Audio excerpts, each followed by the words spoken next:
L'artiste plasticien Hugues Adam a reçu le soutien des ASBL d'éducation permanente Ecovie et Clara pour son projet Free. Dessins, peintures et installations évoquant l'esclavagisme portent à réfléchir sur ces différentes formes. Alors je crois que l'esclavagisme, il est partout. Il est partout sur notre planète. La seule chose, c'est que c'est peut-être moins évident, parce qu'on ne dit plus « mon bon maître » ou « mon méchant maître », mais nos maîtres, finalement, ça peut parfois être nos patrons dans certaines sociétés. Comme on parle beaucoup de la Chine aujourd'hui, par exemple. Dans quelle mesure les Chinois, qui sont sous-payés, sont-ils pas des esclaves ?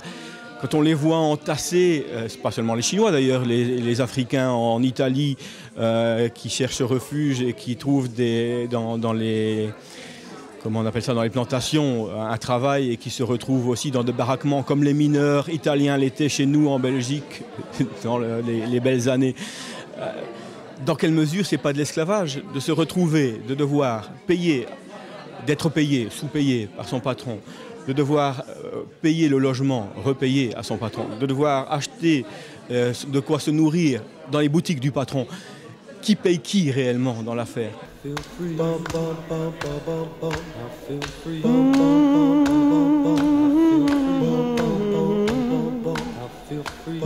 Si je vous dis esclavagisme, vous allez peut-être me donner une définition et moi j'en donnerai peut-être une autre.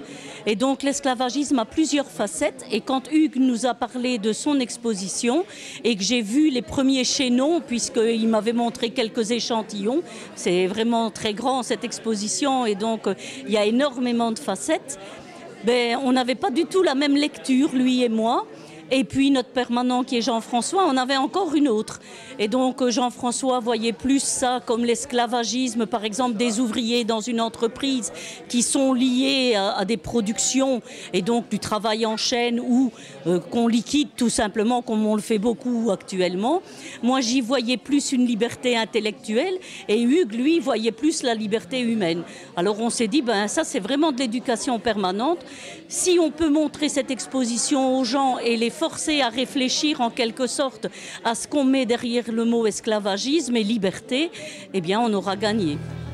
Le projet Free aura donc le mérite de lancer d'une manière pour le moins colorée une série de débats et réflexions sur la notion de liberté d'hier, d'aujourd'hui, d'ici et d'ailleurs. Plus d'infos sur eco-vie.be et clara.be.